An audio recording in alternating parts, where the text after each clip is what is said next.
Bismillahirrahmanirrahim. Assalamualaikum warahmatullahi wabarakatuh.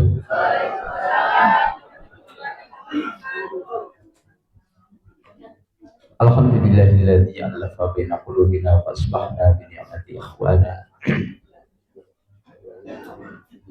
Alladzi anzala as-sakinata fi qulubil mu'minina liyazdadu imanan ma'a imanihim.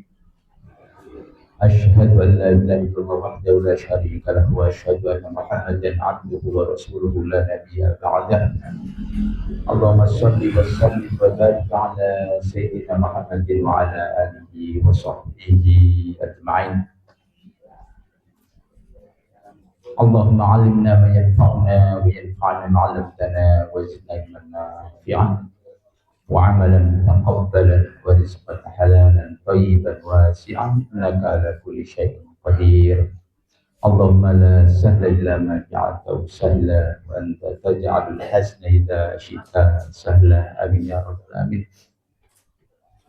Yang sama-sama kita hormati, kita muliakan pembina Majelis Taklim Ukhuwah Islamiyah Bapak Haji Eman, mudah-mudahan beliau diberi kesehatan, panjang umur, penuh dengan keberkahan, dan mudah-mudahan semuanya husnul khotimah. Yang sama-sama kita hormati Bapak Ustadz Ketua Majelis Taklim Ukhuwah Islamiyah Bapak Ustadz Ridho, guru kita semua. Mudah-mudahan beliau diberi kesembuhan, baru saja mendapatkan musibah itu gara-gara kertas. Jadi jangan kira kita yang kuliah juga sebenarnya mengejar kertas ijazah. Orang bekerja berangkat pagi pulang malam pun sebenarnya cari kertas, apalagi kertas yang warna merah. Jadi kertas itu memang penting. Bapak-bapak, ibu-ibu, wabil khusus ini ada yang terlewat, Ustadz Sufyan, guru kita semua. Ada di mana beliau tadi? Ada di sini. Alhamdulillah. Ya. Mudah-mudahan waktu yang singkat ini, mohon maaf kalau lebih dari jam 10 ya Pak Haji ya. Bersyukur dan berbahagia pada kesempatan ini saya bisa silaturahim dengan para ustadz, ustadzah, para sesepuh, bini sepuh, bapak-bapak, ibu-ibu. Ini mungkin seingat saya yang kedua kali, yang beda menghadapnya. Dulu saya ingat saya menghadap di sini ya. Nah, sekarang ada perubahan menghadapnya. Atapnya pun udah berubah. Bersyukur jadi mengucapkan apresiasi yang sebesar-besarnya di tempat yang penuh berkah ini. Saya teringat bahwa Allah Subhanahu wa ta'ala menciptakan alam semesta ini penuh keseimbangan. Was-samaa'a rafa'aha wa wada'al mizan alla tatghaw fil mizan wa aqimul wazna bil qisti wa la tukhsirul mizan. Jadi diciptakan dengan penuh keseimbangan.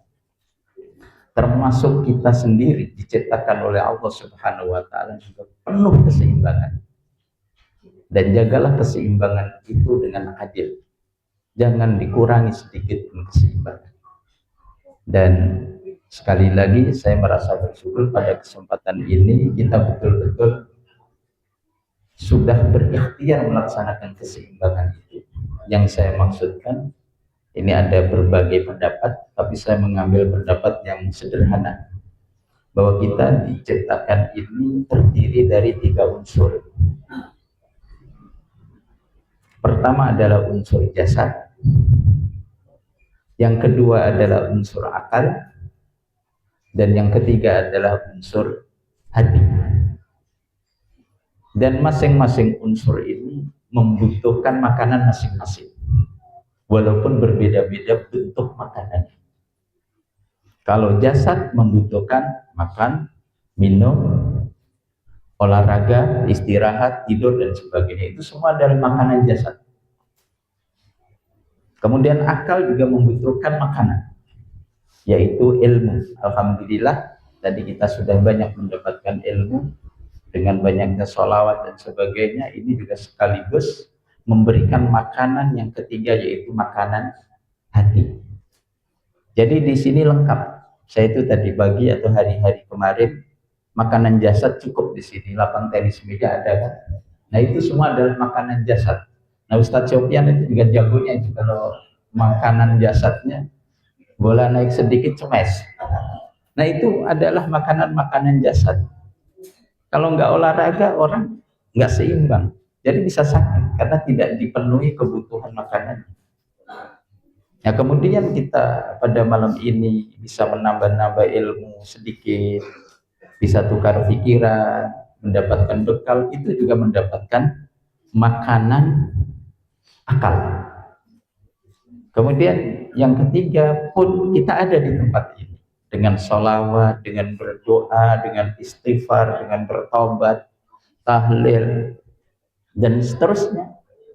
Tatmainnul qulub, bisa menenangkan hati. Tiga-tiganya dapat. Tapi itu juga bisa diringkas juga sebenarnya. Cukup dengan olahraga catur semuanya dapat. Ada di sini yang hobi catur? Catur. Makanan akalnya dapat. Karena apa? Mikir. Nah. Terus makanan fisiknya juga dapat. Apa ya? Ngangkat kuda. Dan kuda itu berat, diangkat itu sama tukang catur. Jadi fisiknya dapat. Nah, apalagi ketika ada yang dimakan, apa jawabnya? Istighfar itu. Pas dapat makan, Allahu Akbar. Makanan hati pun dapat. Pas bentengnya diambil, innalillahi wa inna ilaihi raji'un. Dapat juga makanan itu. Jadi tahadus bin nikmah, dan ini tidak ditemukan di tempat-tempat lain. Pak Haji saya sampaikan. Saya ini masuk organisasi tenis meja di beberapa tempat, tapi bersyukur ini ada makanan-makanan rohaninya juga ada. Mudah-mudahan bermanfaat. Dan pada malam ini adalah momentum yang sangat penting.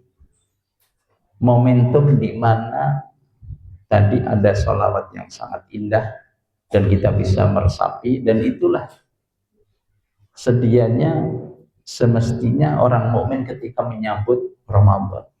Marhaban itu adalah ungkapan yang penuh dengan sukacita, jangan kebalik ya. Nah, kebalik, ibu-ibu biasanya mana yang lebih senang ketika lebih dekat Ramadan atau pas Ramadannya mau habis? Jujur aja. Kira-kira Ustadz Sofyan biasanya senang yang mana Ustadz? Ada orang menyambut Ramadannya senang, ada sebagian lagi kepengennya Ramadannya cepat habis. Nah ini memang Ramadan itu pendekatannya harus pendekatan dengan keimanan. Ini menjadi bagian penting. Karenanya ayat perintah untuk melaksanakan Ramadan itu khusus ditujukan kepada orang-orang yang beriman. A'udzubillahi minasyaitonir rajim. Bismillahirrahmanirrahim. Ya ayyuhalladzina amanu kutiba alaikumusiyam kama kutiba alal ladzina min qablikum la'allakum tattaqun. Ini adalah perintah untuk melaksanakan puasa di bulan Ramadan. Khitab ayat ini yang dipanggilnya adalah khusus orang-orang yang beriman. Seringkali di dalam ayat-ayat Al-Quran itu, kalau ada panggilan ya ayyuhalladzina amanu, itu kebiasaan para sahabat itu sudah siap-siap. Ketika dipanggil, ada apa ini? Pasti ada perintah atau ada larangan. Pasti ada nilai-nilai kebaikan. Pasti ada di situ amal soleh. Nah, kebanyakan setelah beriman, perintah amal soleh. Lalu ada berita tujuan daripada perintah itu la'allakum tattaqun, agar kita menjadi pribadi-pribadi yang bertakwa.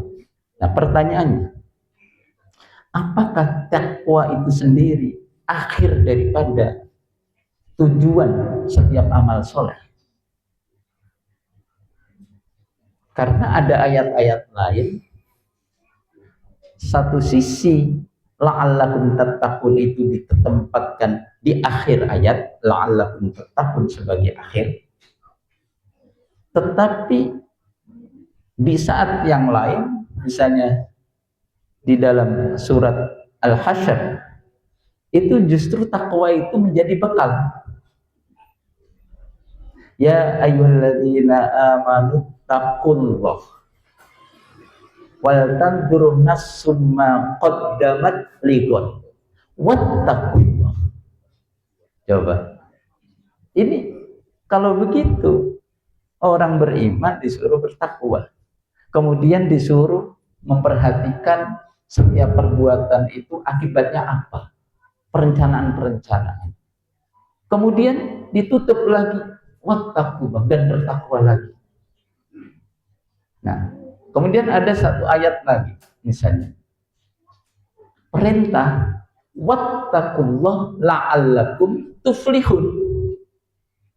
Bertakwalah kalian supaya kalian beruntung. Kalau begitu, takwa itu bukan tujuan akhir, tetapi adalah sebagai jembatan transit sejenak, kemudian bekerja lagi untuk meraih tuflihun. Dan tuflihun pada puncaknya adalah yang disampaikan sambutan Pak Pembina Pak Haji tadi.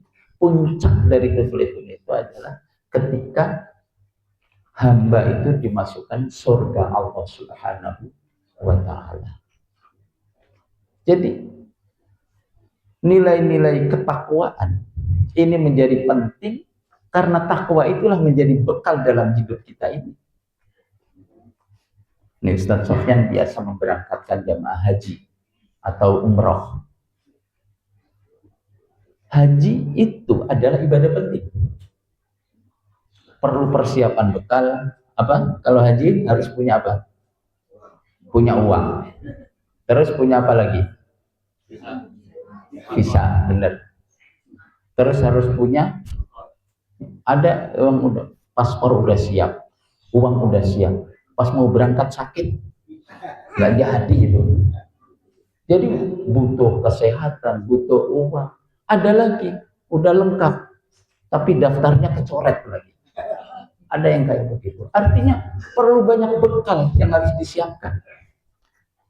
Tetapi ada satu bekal sebaik-baiknya dalam haji itu diungkapkan, watazawwadu fa inna khairaz zadid taqwa. Berbekalah kalian, dan sebaik-baik bekal adalah takwa. Jadi takwa itu sekaligus tujuan daripada amal ibadah, saat yang sama adalah untuk persiapan melakukan amal-amal soleh lagi dengan modal takwa, dan pada penghujungnya wattaqullah la'allakum tuflihun.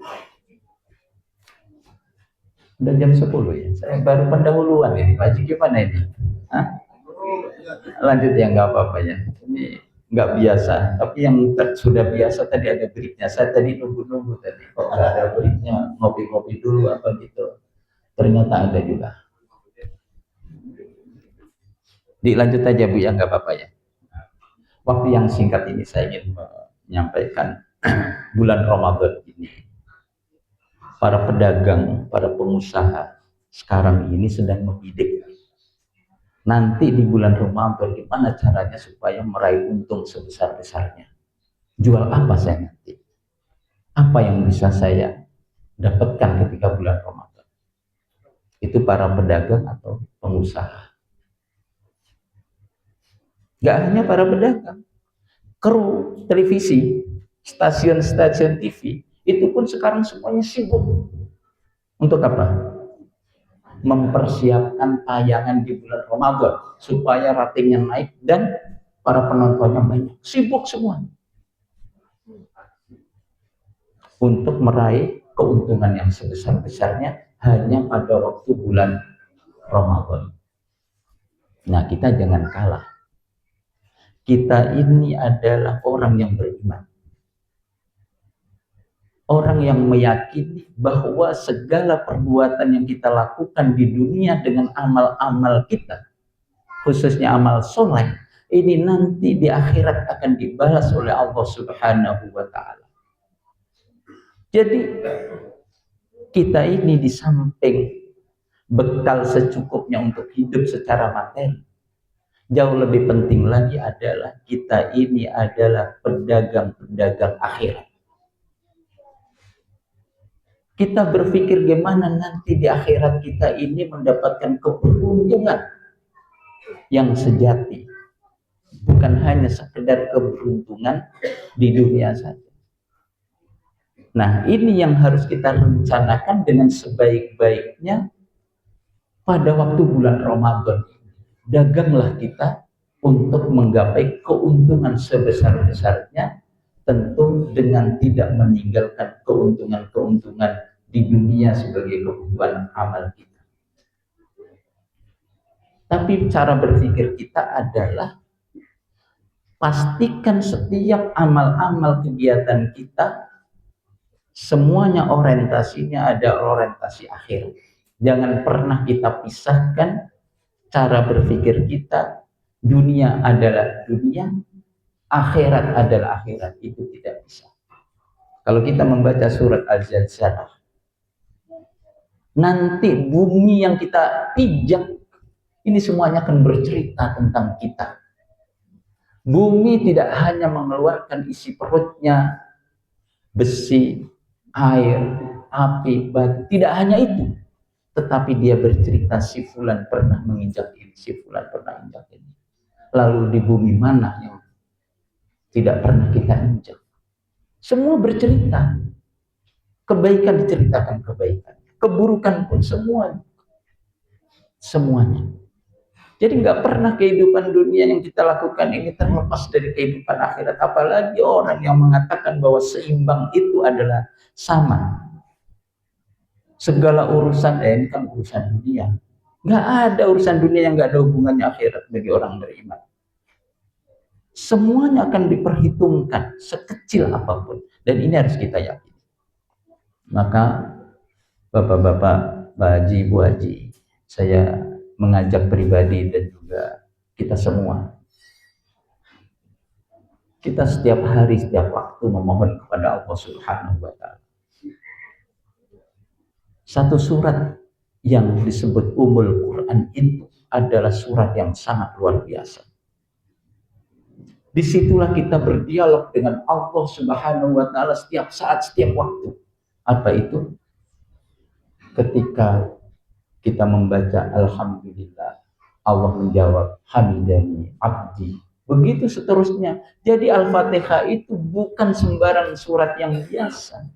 Maka dengan memahami Al-Fatihah, mudah-mudahan bapak-bapak, ibu-ibu, adik-adik, para pemuda jangan lagi berpikir begini. Tadi terakhir di mana? Oh, di sana enak. Memang kenapa? Al-Fatihahnya satu nafas. Jadi mengejar tarawih itu karena Fatihahnya satu nafas. Nah, itu ciri yang mohon maaf belum memahami makna Al-Fatihah itu. Sesungguhnya itu kita sedang berdialog dengan Allah Subhanahu wa Ta'ala. Ketika kita membaca Iyyaka na'budu wa iyyaka nasta'in, Allah pun menjawab. Dan itu sekaligus ada tawaran dari Allah, wahai hambaku, apa yang kau minta? Lalu kita memohon kepada Allah Subhanahu wa Ta'ala. Apa yang kita mohon? Ihdinas siratal mustaqim. Siratal ladzina an'amta 'alaihim ghairil maghdubi 'alaihim waladdallin. Jadi kita selalu memohon siratal mustaqim. Siratal mustaqim itu apa? Yaitu jalan yang diberikan kepada orang-orang yang telah diberi nikmat oleh Allah Subhanahu wa Ta'ala. Di dalam tafsir atau ayat yang lain dipertegas, orang-orang yang mendapatkan nikmat dari Allah yang sudah pasti itu, di situ disebut minan nabiyyin wassiddiqin wasyuhada wassalihin. Kita nabi pasti bukan. Kalau ada yang ngaku nabi berarti palsu, ya kan? Mungkin siddiqin kita agak berat lah, tingkatan-tingkatan sekian ini yang tahu nih, tingkatan-tingkatan tasawuf itu ada wali, ada siddiqin, ada robbani dan sebagainya. Ya mungkin kita agak. Wasyuhada kita juga tidak tahu nanti meninggal apakah dalam keadaan syahid atau tidak. Tapi yang bisa kita upayakan adalah Rabbi habli minas sholihin waj'alni lisana sidqin fil akhiri waj'alni min warasati jannatin na'im. Dan kita memohon kepada Allah Subhanahu wa taala dimasukkan ke dalam orang-orang saleh. Dan ada beberapa kenikmatan yang mereka sudah pasti mendapatkan.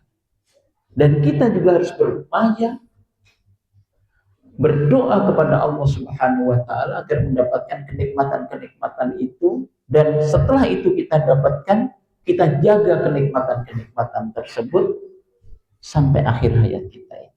Apa kenikmatan-kenikmatan yang diberikan kepada minan nabiyyin wasiddiqin wasyuhada wassalihin. Dan ini semua di bulan Ramadan nanti. Ini kenikmatan itu dijanjikan oleh Allah Subhanahu wa taala semuanya. Saya singkat saja, ada 7 tingkatan kenikmatan. Nah, mudah-mudahan bukan untuk dihafal, ya. Nggak ada ujiannya, nggak ada tesnya, tetapi kita bisa meresapi, pastikan apa yang kita lakukan ini tidak keluar dari yang 7 itu. Begitu saja. Kalau sampai keluar dari yang 7 itu berarti ibu nomor yang 8 atau nomor 9. Karena di luar 7. Yang harus kita jaga, yang diberikan kepada kita pertama adalah kenikmatan hidayah. Kita bersyukur hidup ini mendapatkan hidayah dari Allah Subhanahu wa taala. Kalau Pak Rita sudah dapat hidayah dengan Ustaz Sofyan, ya, itu ada tulisan Masjid Al-Hidayah. Nah, hidayah ini mahal, dan hidayah itu hanya hak prerogatif Allah Subhanahu wa taala. Nabi sendiri, Rasulullah SAW, ketika pamanda tercinta Abu Thalib ketika sakaratul maut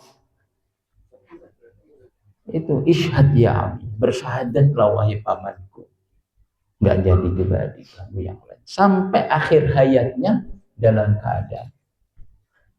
Kemudian di situ Rasulullah SAW bersedih.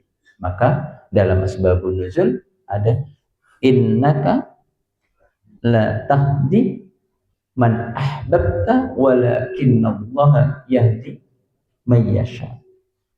Jadi sesungguhnya engkau Muhammad tidak akan mampu memberikan hidayah sekalipun kepada orang yang engkau cintai. Innaka la tahdi man ahbabta walakinallaha yahdi man yasha. Karenanya kita semua alhamdulillah lahir sudah dalam keadaan sudah mendapatkan hidayah dari Allah Subhanahu. Nah, di bulan Ramadan ini hidayah harus selalu kita pupuk terus menerus, jangan sampai. Maka doa-doa kita ini sangat luar biasa tadi disampaikan oleh Ustaz Sofyan. Rabbana la tuzigh qulubana ba'da hadaitana. Itu jangan sampai berubah hidayah itu. Nah, setelah kita mendapatkan hidayah, maka kenikmatan berikutnya kita dituntun oleh Allah Subhanahu wa taala bagaimana cara beribadah kepada Allah dengan baik. Disitulah kita mendapatkan kenikmatan ilmu. Jadi ilmu yang kita miliki ini sebenarnya sebuah kenikmatan yang sangat luar biasa. Nah, bagaimana kita bisa melaksanakan bulan Ramadan, melaksanakan dengan baik? Kecuali harus dengan ilmu. Sahur, buka, termasuk makan juga nanti pada waktu buka harus dengan ilmu, ya. Dan biasanya kan Ada orang udah bulan puasa tapi kok nggak kurus-kurus. Akhirnya protes dia, katanya bulan puasa itu bagus untuk kesehatan, sekaligus diet katanya. Gula darah normal, asam urat normal, tensi normal, tapi ada kurus enggak, gula darah tetap tinggi dan sebagainya. Oh, rupanya ketika buka nggak pakai ilmu. Nah, itu butuh ilmu itu. Jadi ilmu, apalagi ilmu-ilmu tentang keislaman yang ada hubungannya dengan amal soleh. Ditambah lagi nanti ilmu-ilmu tentang kehidupan di dunia ini.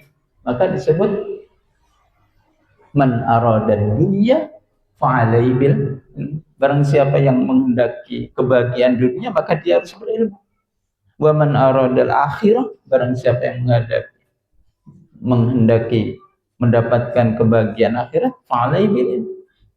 Wa man aradahuma, kalau ingin bahagia dunia akhirat fa'alai bil ilm, maka harus berilmu. Maka kita bersyukur diberi banyak ilmu. Kita sering berdoa supaya mendapatkan ilmu yang bermanfaat, ilmu yang barokah. Ini semua adalah kenikmatan-kenikmatan yang luar biasa. Sekarang itu ada penyakit yang mewabah. Sebenarnya tidak hanya zaman sekarang saja. Sejak zaman dahulu juga sudah terjadi, cuma tidak terasa. Namanya penyakit tidak ada dalam kedokteran, yaitu penyakit normalisasi. Apa Pak Ustadz Ridho tahu penyakit normalisasi? Jadi penyakit normalisasi itu begini, ketika seseorang dalam keadaan normal, itu lupa, tidak pandai bersyukur. Tapi kalau sudah tidak normal, nanti baru ingat. Contoh misalnya sakit gigi gitu. Ibu kalau ketika gigi kita normal, suka inget nggak?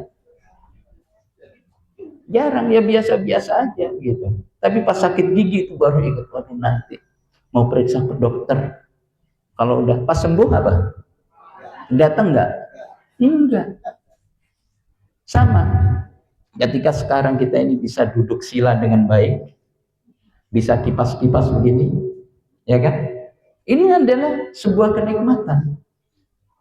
Coba yang asam urat, coba yang pinggangnya udah nggak bisa duduk. Tapi ketika duduk biasa-biasa, merasa itu bukan sebuah kenikmatan. Itu namanya normalisasi.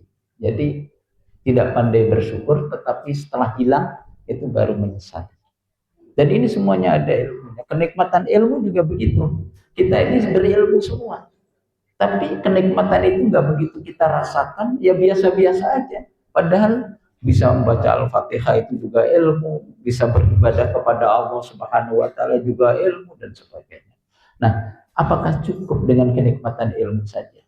Ternyata ilmu itu tidak semua yang bisa mendatangkan kebaikan bagi dirinya. Maka ada kenikmatan berikutnya, yang ketiga adalah kita diberi kenikmatan ketaatan. Kenikmatan apa Bu? Ketaatan. Yang pertama kenikmatan hidayah, kedua kenikmatan, ketiga kenikmatan ketaatan. Kenapa? Banyak orang pinter S1, S2, S3 sampai ke profesor pun, tapi banyak juga yang nggak mau sholat juga banyak, apalagi puasa, apalagi melakukan kebaikan-kebaikan. Jadi ilmu yang kita inginkan bukan hanya sekedar ilmu, tetapi amal. Amal yang bagaimana? Amal yang bisa menghadirkan ketaatan kita kepada Allah Subhanahu wa taala. Itulah ilmu yang bermanfaat itu, yang bisa menghadirkan ketaatan. Jadi ibu-ibu, bapak-bapak, kalau kita bisa melaksanakan kewajiban saum bulan Ramadan, itu adalah sangat luar biasa. Karena kita mendapatkan kenikmatan bisa taat mengikuti aturan-aturan Allah Subhanahu. Itu adalah sebuah kenikmatan. Nah, setelah kenikmatan taat, ini tidak cukup. Ada orang dari pagi beribadahnya bagus. Nanti juga banyak orang yang melakukan puasa, tapi puasanya tidak mendapatkan apa-apa. Mudah-mudahan bukan dari kita. Yang didapatkan hanya lapar dan haus. Maka doa kita kenikmatan berikutnya setelah ketaatan itu adalah nikmat qabul, nikmat diterimanya ibadah kita. Itu adalah sebuah kenikmatan. Nabi Ibrahim alaihissalam bersama Nabi Ismail berdua itu membangun Ka'bah, memperbaiki Ka'bah. Padahal memperbaiki Ka'bah itu adalah pekerjaan yang sangat mulia. Dan itu adalah dalam rangka taat kepada Allah Subhanahu wa Ta'ala. Tapi apa doanya? Rabbana taqabbal minna innaka antas samiul alim. Ya Allah, terimalah ini. Jadi kapasitas Nabi, sudah Nabi, Rasul melakukan kebaikan, itu pun masih ada kekhawatiran. Jangan sampai ketaatan-ketaatan yang begitu melelahkan itu kemudian tidak diterima oleh Allah Subhanahu wa Ta'ala. Jadi ketika ibadah kita ini diterima oleh Allah, ini adalah sebuah kenikmatan tersendiri. Nikmat apa? Qabul, diterima. Yang keberapa ini? 4. Wajib, kelebihan wajib. Apa dicicil aja ya? Atau tiga? Ya dipercepat aja. Andai ibadah kita semua ini diterima oleh Allah Subhanahu wa Ta'ala, kira-kira layak gak kita ini masuk surga? Andai diterima. Nah nanti kan ditimbang dengan dosa-dosanya, dengan kesalahan-kesalahannya. Maka kita memohon kepada Allah Subhanahu wa Ta'ala agar dilipat gandakan amal-amal kita. Maka itu adalah kenikmatan berikutnya, ajrun 'azimah. Jadi ini adalah kasih sayang Allah Subhanahu wa Ta'ala. Kalau orang beriman, ini keistimewaannya, berniat melakukan kebaikan, baru niat saja sudah dicatat mendapatkan pahala. Lalu ketika dia melakukan kebaikan, maka pahalanya berlipat-lipat. Nah sementara orang beriman kalau merencanakan keburukan, baru rencana nggak dicatat. Ini keistimewaannya. Kalau dia melakukan perencanaan itu, dicatatnya cuma 1. Ketika kesalahan dicatat 1, ketika kebaikan dicatat berlipat-lipat. Ini juga bentuk kasih sayang Allah Subhanahu wa Ta'ala kepada hambanya, supaya mendapatkan pahala yang berlipat-lipat. Nah, apakah cukup kita? Jangan-jangan walaupun sudah dihitung 1, tetapi kesalahannya masih lebih banyak daripada kebaikannya. Maka kita diperlukan nikmat berikutnya. Yang keberapa ini? Nah, maksudnya 5 yang sudah mau ke 6 gitu. Biar dua-duanya benar. Andai saja dilipat gandakan, ya kita sebagai orang yang penuh kesalahan-kesalahan ini belum cukup. Maka mohonlah kenikmatan berikutnya, yaitu maghfirah Allah, ampunan Allah Subhanahu wa Ta'ala. Jadi disitulah lengkap kenikmatan-kenikmatan itu. Setelah kebaikan dilipat gandakan, kesalahan diampuni, barulah kita mendapatkan kenikmatan pada puncaknya, yaitu kenikmatan surga. Wasari'u ila maghfiratin min rabbikum wa jannatin arduhas samawati wal ardu iddat lil muttaqin. Jadi kita harus berlomba-lomba untuk mendapatkan maghfirah Allah Subhanahu wa Ta'ala. Kita juga harus berlomba-lomba menginginkan surga Allah, yang tadi pada puncaknya kenikmatan-kenikmatan itu diberikan kepada siapa? Orang-orang yang bertakwa. Nah, salah satu bentuk ketakwaan kita itu adalah nanti pada bulan Ramadan kita isi dengan kenikmatan-kenikmatan yang tujuh tadi itu, kita jaga dengan sebaik-baiknya dan kita tingkatkan terus-menerus karena ada kenikmatan yang hari ini sudah bisa kita rasakan dan ada kenikmatan-kenikmatan yang kita tunggu sesuai dengan janji Allah Subhanahu wa taala yaitu surga. Saya tutup mengingat salah satu ayat dan mudah-mudahan yang dipanggil ini adalah kita semua. Wa basyiril ladzina amanu wa 'amilus shalihati anna lahum jannatin tajri min tahtihal anhar kullama rizqu minha min thamaratir rizqan qalu hadha alladhi rizqna min qablu wa utu bihi mutasyabiha wa lahum fiha azwajun mutahharatun wa hum fiha khalidun. Tidak ada tempat yang paling indah kecuali ketika orang-orang beriman dan beramal soleh untuk mendapatkan surga Allah Subhanahu wa taala dan kita semua mudah-mudahan dipanggil oleh Allah ya ayyatuhan nafsul mutmainnah irji'i ila rabbiki radiyatan mardiyah fadkhuli fi ibadi wadkhuli jannati. Mohon maaf dan terima kasih yang sebesar-besarnya waktu berlebih dan mudah-mudahan menjelang Ramadan ini apa yang disampaikan dalam doa-doa kita tadi dibersihkan oleh Allah Subhanahu wa taala sehingga menghadapi Ramadan ini kita betul-betul hati kita sudah dalam keadaan baik, keadaan suci bersih. Alhamdulillahirabbil alamin. Assalamualaikum warahmatullahi wabarakatuh.